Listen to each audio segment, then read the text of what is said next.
This is Street Stars and we're here with Mark. Simeon. What's been happening with the Heart of Gaming since we last spoke to you? Do you want to go first? Oh wow.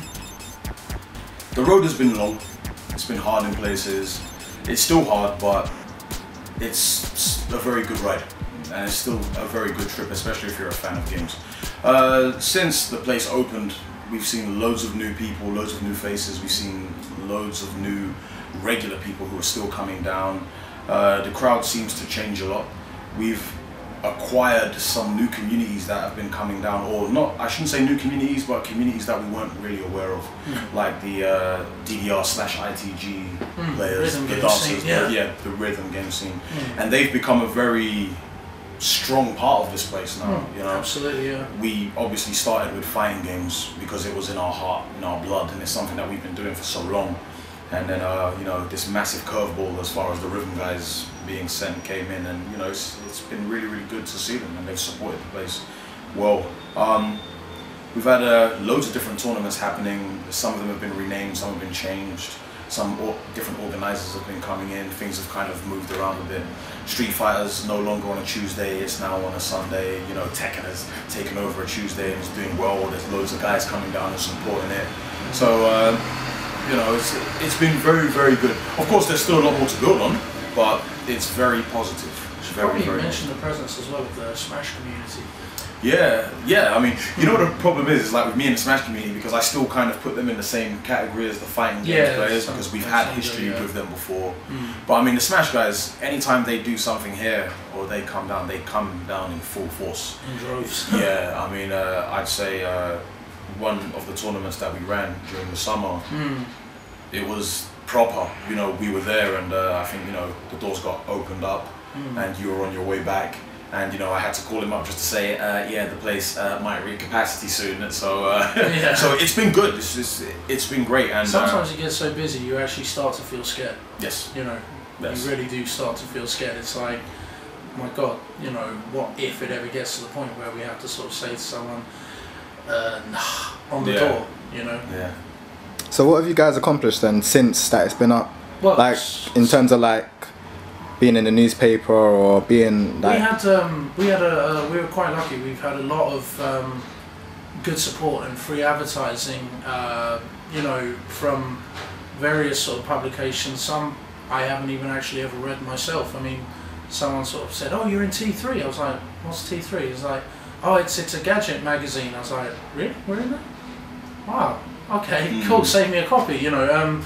Then of course, you know, on the sort of like more noticeable, recognisable side of things, we had obviously 6 pages in Edge. They were very nice to us, gave us a very good featurette, so thanks to those guys. You know, they showed the plan of the arcade room, and also sort of divulged the history of, you know, the Hulk and everything that it's sort of taken to get it to this point, so people were very well informed about the heritage. And then we had the Metro, which, you know, really kind of blew us away, because for one, I thought the Metro was a newspaper that was limited to London. I didn't realise it was like nationwide.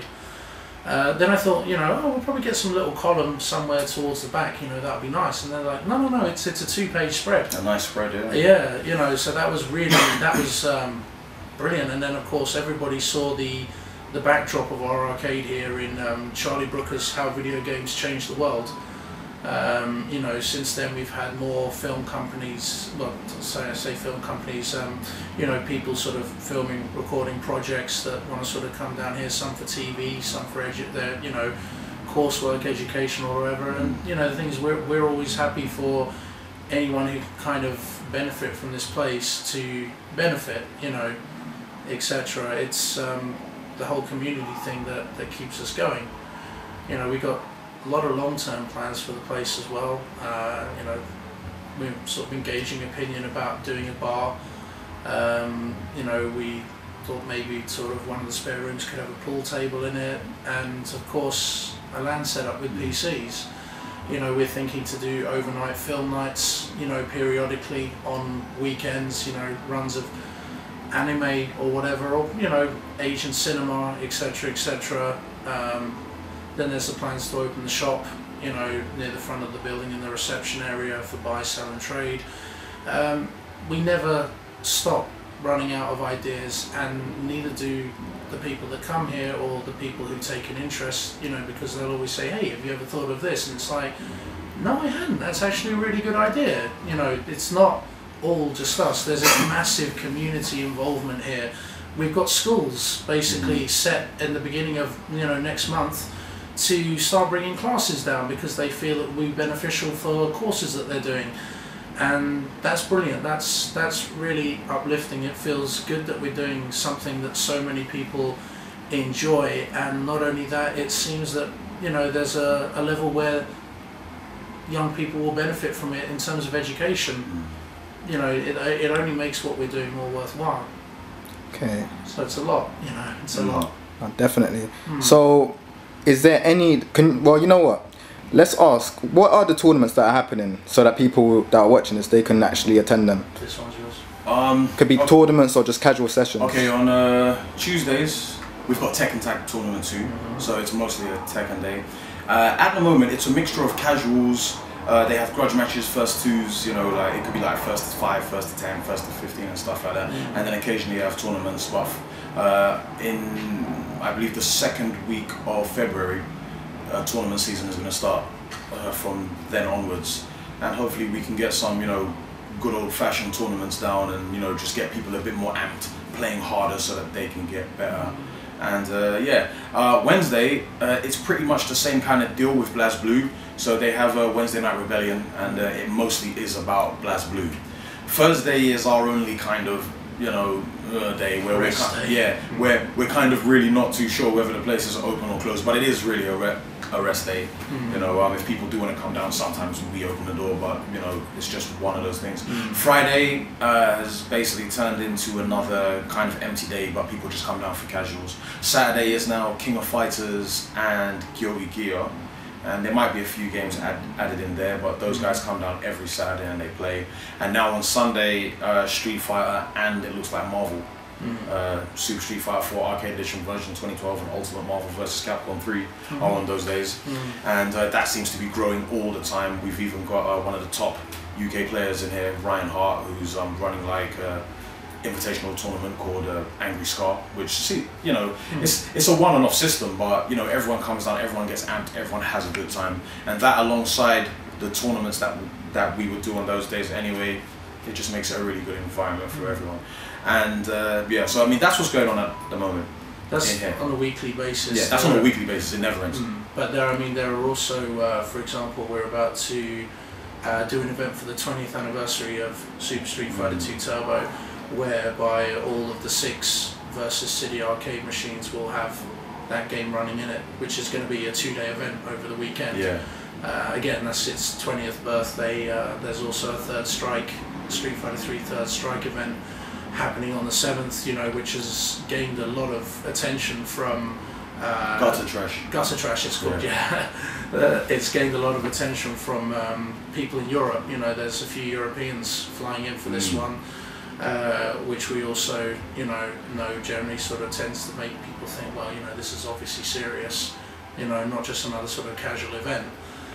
So I mean, you know, what we're and the ST thing is monthly. The Super Turbo thing, it's not just a one-off event. It happens every month. Yeah. Periodically, the Smash Brothers community will do an event here. We're thinking to start holding a monthly meetup, which is basically going to be Super Smash Brothers and Mario Kart Double Dash. It seems the GameCube has a bit of a following for those 2 games.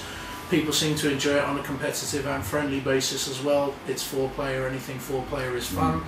So yeah, you know, we'll that's another one that's set to start. Also shortly we'll be doing Halo. Once we sort of get this networking system set up for the Xboxes. So again, we're going to step out into sort of a completely new sort of genre, a new sort of field, and start sort of scene building then, because I mean, we do a lot of scene building with the current fighting game. Yeah, we do a lot of scene building with the past games as well, for the older titles where we can. Daytona, that's another one that's shortly sort of going to be taking place here. More on that later. Yeah, so you know, there's no limit to what, you know. I mean, this is probably maybe the only gaming place of its kind maybe anywhere, where you can come down and enjoy a multitude of different platforms of video gaming from all different points in time. You know, we're not adverse to people wanting to try and organise and run events for anything. If they believe they can get a group of people together to come down and play it, then carry on. We'll do what we can to make sure it happens. Calm down, get your time slot. We stream from arcade machines. Nowhere else in Europe does that.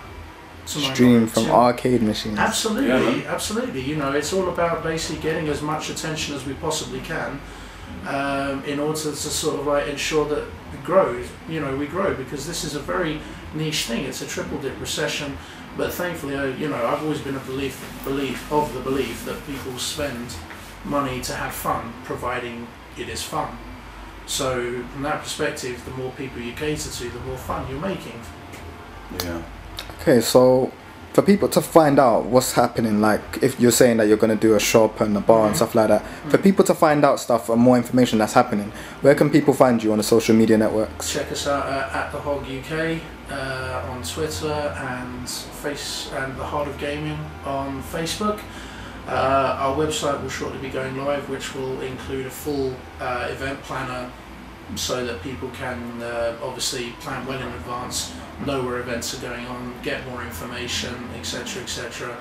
And there will be a lot. We are very grateful to people who have sort of obviously been patient while we're going through the teething process, if you like.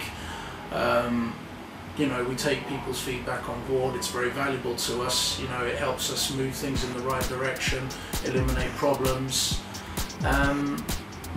So to all the people who support us in whatever capacity, we're very grateful for that. Alright, thank you very much for the interview, guys. No problem. From what I can see, I haven't really looked into like